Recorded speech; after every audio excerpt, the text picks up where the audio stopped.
আসসালামু আলাইকুম। সংবাদে আপনাদের সবাইকে স্বাগত জানাচ্ছি। আমি ফিরোজ তোহা। শুরুতেই আরবে কেবলস সংবাদ শিরোনাম। বাংলাদেশের সর্বশেষ গুরুত্বপূর্ণ আপডেট সংবাদে আপনাকে স্বাগত। শুরুতেই সংবাদ শিরোনাম, পরে বিস্তারিত। প্রথমেই জানাবো এনসিপির জনসভায় বিস্ফোরণ, থানার সামনে নেতাকর্মীদের অবস্থান এবং বিক্ষোভ। ঢাকার সাভারে জাতীয় নাগরিক পার্টি এনসিপির জুলাই পদযাত্রা পরবর্তী সমাবেশস্থলে ভয়াবহ বোমা বিস্ফোরণের ঘটনা ঘটেছে। বিস্ফোরণের আকস্মিকতায় পুরো সমাবেশস্থলে তীব্র আতঙ্ক এবং হুড়োহুড়ি তৈরি হয়। ঘটনাস্থলে রক্তাক্ত বেশ কিছু স্যান্ডেল উদ্ধার করা হয়েছে। অন্তত দুইজনকে গুরুতর আহত অবস্থায় উদ্ধার করে হাসপাতালে ভর্তি করা হয়েছে। এই ঘটনায় এনসিপির নেতাকর্মীরা থানা ঘেরাও করেছে।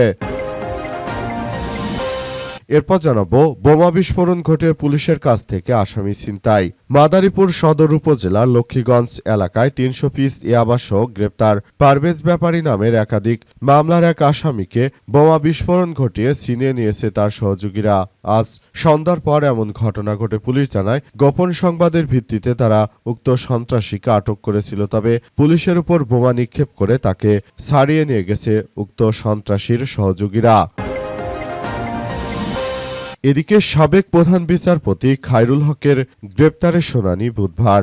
রাজধানীর বনানী থানায় হত্যা চেষ্টা ও বিস্ফোরক আইনের মামলায় সাবেক প্রধান বিচারপতি এবিএম খায়রুল হককে গ্রেপ্তার দেখানো শুনানি আগামী বুধবার অনুষ্ঠিত হবে। আজ ঢাকার অতিরিক্ত chief metropolitan magistrate Mohammad Sefatullah এই দিন ধার্য করেছে। এবারে জানাবো, ১৭ জেলায় বন্যার আশঙ্কা।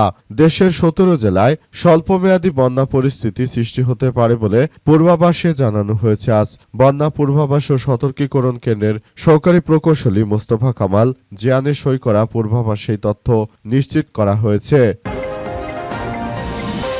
এবারে জানাবো, পাকিস্তানের পুলিশকে লক্ষ্য করে মুহুর্মুহুর গুলি ও শিশু নিহত নয়। পাকিস্তানের বেলুচিস্তান প্রদেশে পুলিশ সদস্যদের লক্ষ্য করে ব্যাপক গুলি চালানোর ঘটনা ঘটেছে। এই ঘটনায় সেখানে থমথমে অবস্থা বিরাজ করছে। এমন ধরনের কার্যক্রম আসলে সবার মনেই দাগ কেটে যায়। মূলত পাকিস্তানে ভারতের মদতপুষ্ট সন্ত্রাসী গোষ্ঠীরা এই ধরনের আক্রমণ চালিয়ে মূলত পাকিস্তানকে তারা একটি ব্যর্থ রাষ্ট্রে পরিণত করতে চায় ভারতের এই হিন্দুত্ববাদী সন্ত্রাসীরা। তাদের এই ধরনের অপচেষ্টা কখনোই সফল হবে না বলে জানিয়েছে পাকিস্তান। পাকিস্তানের আন্তঃবাহিনী পরিদপ্তর বা আইএসপিআর এর পক্ষ থেকে আজ বলা হয়েছে যে এই ধরনের ভারতের মদতপুষ্ট সন্ত্রাসীদের এই সন্ত্রাসী কার্যক্রম আমরা মেনে নেব না। অচিরেই ভারতের হিন্দুত্ববাদীদের কঠোর থেকে কঠোর শাস্তির আওতায় নিয়ে আসা হবে বলে উল্লেখ করা হয়েছে। এবং সর্বশেষ জানাবো, ভিসা নিয়ে সুখবর দিল সৌদি আরব। এবার ভিসা নিয়ে সুখবর দিয়েছে সৌদি আরব। সৌদি আরবের পক্ষ থেকে এসব বিষয় নিশ্চিত করা হয়েছে। সৌদি আরবের পক্ষ থেকে বলা হয়েছে, সৌদি আরবের বিদেশি পর্যটকদের ভ্রমণ আরও সহজ ও নির্বিঘ্ন করতে একটি নতুন প্যাকেজের ভিসা পাইলট প্রকল্প চালু করেছে সৌদি আরব। এর মাধ্যমে দর্শনার্থীরা একই সঙ্গে ফ্লাইট, আবাসন এবং অন্যান্য ভ্রমণ সম্পর্কিত পরিষেবা সহ একটি সমন্বিত ভ্রমণ প্যাকেজের আওতায় পর্যটন ভিসা পেয়ে যাবে। প্রিয় দর্শক, এতক্ষণ শুনছিলেন সংবাদ শিরোনাম, এবারে বিস্তারিত। তবে তার আগে বন্ধুরা অনুরোধ থাকবে, এই সংবাদটিতে একটি লাইক দিন। এই চ্যানেলে আপনি নতুন হয়ে থাকলে আমাদের সংবাদটি দেখতে দেখতে চ্যানেলটি সাবস্ক্রাইব করে রাখুন। কমেন্ট করে বন্ধুরা আপনার মূল্যবান মতামত জানিয়ে দিন আপনি বিশ্বের কোন দেশ থেকে বা বাংলাদেশের কোন স্থান থেকে আমাদের সংবাদটি দেখছেন এবং শুনছেন। আর বন্ধুরা, সংবাদটি আপনার সোশ্যাল মিডিয়া ফেসবুকে শেয়ার করে বন্ধুদেরও দেখার সুযোগ করে দিন। গাজা যুদ্ধে আপনি যদি নিরীহ ফিলিস্তিনিদের ভালোবেসে থাকেন বন্ধুরা, কমেন্টে ইয়েস লিখে পুরো বিশ্ববাসীকে আমাদের এই তাজা আপডেটটি দেখার সুযোগ করে দিন। এবারে বিস্তারিত। এনসিপির জনসভায় বিস্ফোরণ, থানার সামনে নেতাকর্মীদের অবস্থান এবং বিক্ষোভ। ঢাকার সাভারে জাতীয় নাগরিক পার্টি এনসিপির জুলাই পদযাত্রা পরবর্তী সমাবেশস্থলে ভয়াবহ বোমা বিস্ফোরণের ঘটনা ঘটেছে। বিস্ফোরণের আকস্মিকতায় পুরো সমাবেশস্থল তীব্র আতঙ্ক এবং হুড়োহুড়ি তৈরি হয়। ঘটনাস্থল থেকে রক্তাক্ত বেশ কিছু স্যান্ডেল উদ্ধার করা হয়েছে। অন্তত দুইজন গুরুতর আহত অবস্থায় উদ্ধার করে হাসপাতালে ভর্তি করা হয়। রাত 10:15টার দিকে সাভার থানা বাস স্ট্যান্ড সংলগ্ন কেন্দ্র ঈদগাহ মাঠে এই বিস্ফোরণের ঘটনা ঘটে। তবে কারা কি উদ্দেশ্যে হামলা চালিয়েছে তা তাৎক্ষণিকভাবে জানা যায়নি। দলীয় সূত্র থেকে জানা গেছে, ঘটনার সময় ঢাকা জেলা এনসিপির আহ্বায়ক ইঞ্জিনিয়ার নাবিলা তাসনিদ মঞ্চে বক্তব্য দিচ্ছিলেন। ঠিক তখনই বিকট শব্দে বোমা বিস্ফোরণ হয়। বিস্ফোরণের পর নেতাকর্মীরা আতঙ্কে দিক বিদিক ছোটাছুটি করলে ইঞ্জিনিয়ার নাবিলা তাসনিদ মাইকে সবাইকে শান্ত থাকার আহ্বান জানান। হামলার প্রতিবাদে সাভারে জাতীয় নাগরিক পার্টি এনসিপির আহ্বায়ক নাহিদ ইসলামের নেতৃত্বে তাৎক্ষণিকভাবে একটি বিশাল বিক্ষোভ মিছিল বের করে উত্তেজিত নেতাকর্মীরা মিছিলটি নির্ধারিত সমাবেশস্থল থেকে প্রায় 200 গজ দূরে অবস্থান করছিল। সাভার মডেল থানার সামনে গিয়ে অবস্থান নেয়। এ অবস্থায় আসলে সাভারে একরকম নতুন করে এক ভয়াবহ বিপর্যয়কর পরিস্থিতির সৃষ্টি হয়। মূলত বিষয়গুলো নিয়ে তারা সবাই খুবই হতাশার মধ্যে রয়েছে। জানা গেছে, এই ধরনের ঘটনা কারো জন্যই কোনো কাম্য নয়। আওয়ামী দুর্বৃত্তরা তারা প্রকৃতপক্ষে সামনাসামনি কোনো আন্দোলন সংগ্রাম করতে না পেরে বরং তারা এখন নিজেরাই খুব বেশি হতচকিত হয়ে পড়েছে এবং তারা আসলে এই মুহূর্তে এক ভয়াবহ বিপর্যয়কর পরিস্থিতির জন্ম দিচ্ছে। সুতরাং বিষয়গুলোকে কোনোভাবে আর অবহেলা করা যাবে না। নতুন করে সব হামলার ঘটনাগুলো সবার জন্য খুব বেশি চরম আতঙ্কের মধ্য দিয়ে ঠেলে দিচ্ছে বলে উল্লেখ করা হয়েছে।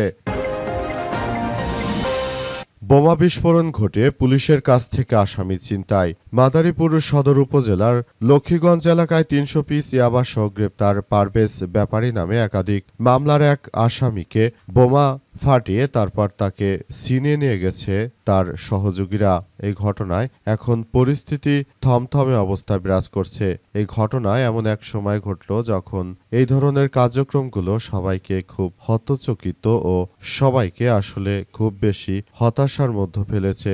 নতুন করে যে ধরনের কার্যক্রম শুরু হয়েছে সেটি কোনোভাবেই আসলে গ্রহণযোগ্য হতে পারে না। দেশটাকে সুন্দরভাবে গড়ে তোলার মধ্য দিয়ে মূলত জাতীয় নাগরিক পার্টি এনসিপি নিয়ে যেতে চেয়েছিল, কিন্তু আওয়ামী দুর্বৃত্তদের কারণে মূলত এই ধরনের কার্যক্রম থেকে ছিটকে পড়েছে তারা। নতুন করে এই সমস্যাগুলোকে এখন তারা দেখভাল করছে। বিশেষ করে আওয়ামী দুর্বৃত্তরা তারা যে ধরনের কার্যক্রম শুরু করেছে সেটি সবাইকে অনেক বেশি হতাশার মধ্যে ফেলে দিয়েছে। তারা আসলে জনগণকে একরকম জিম্মি করে রাখতে চায়। তারা এমন কিছু করতে চাইছে যেটা আসলে সবার জন্য খুব বড় হতাশার মধ্য দিয়ে নিয়ে যাচ্ছে। সবাই বিষয়গুলো নিয়ে খুবই আশাহত হয়েছে।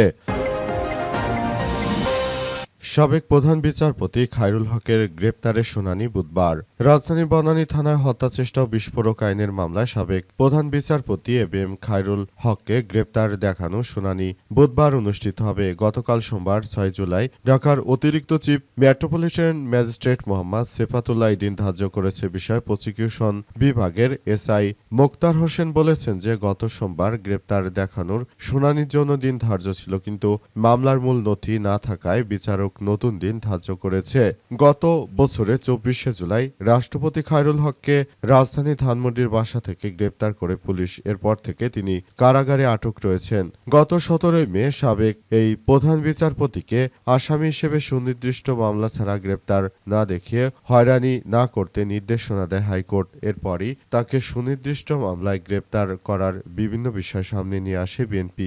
বিএনপির পক্ষ থেকে বলা হয়েছে যে মূলত উক্ত ব্যক্তিকে আমরা কোনোভাবেই ছাড় দেব না, কারণ তিনি যে ধরনের কার্যক্রম শুরু করেছেন সেটি কোনোভাবেই আসলে গ্রহণযোগ্য নয়। আমরা তার এই ধরনের কার্যক্রমকে কখনোই মেনে নেব না বলে উল্লেখ করেছে। এবং বিএনপি এই মুহূর্তে তারা যে ধরনের কার্যক্রম আসলে শুরু করেছে সেটা আমাদের সবার জন্য অনেক বেশি হতাশার, এবং আমরা মনে করি এই ধরনের কার্যক্রম বিএনপির দ্বারা সম্ভব এবং বিএনপি যেটা করতে শুরু করেছে সেটা আমাদের সবার জন্য খুবই হতাশার। বিএনপি আসলে তারা যেটা শুরু করেছে সেটি আমরা সবাই মিলে বলতে চাই যে বিএনপি আদতে যেটা করেছে সে বিষয়টি আমাদের কারো জন্য কোনো ভালো কিছু বয়ে আনছে না। এই বিএনপি তারা যে ধরনের অন্যায় কার্যক্রম শুরু করেছে সেটা দেশবাসীকে একরকম হতাশার মধ্যে ফেলেছে। 17 জেলায় বন্যার সংখ্যা। দেশের 17টি জেলায় বন্যা পরিস্থিতি সৃষ্টি হতে পারে বলে জানিয়েছে আবহাওয়ার পূর্বাভাস। আজ 7 জুলাই বন্যা পূর্বাভাস ও সতর্কীকরণ কেন্দ্রের সহকারী প্রকৌশলী মোস্তফা কামাল জিহানের সই করা এক পূর্বাভাসে এই তথ্য নিশ্চিত করা হয়েছে। চট্টগ্রাম বিভাগে 7 জেলায় বন্যার সংখ্যার কথা জানানো হয়েছে। পূর্বাভাসে বলা হয়েছে 24 ঘন্টায় পূর্বাঞ্চলের, দক্ষিণ পূর্বাঞ্চল ও চট্টগ্রাম বিভাগের গোমতী, মুহুরী, ফেনী, সেলোনিয়া, হালদা, সাঙ্গু, মাতামুহুরী নদীসহ বিভিন্ন নদীর পানি বৃদ্ধি পেয়ে দেশের 17টি জেলায় বন্যা হতে পারে।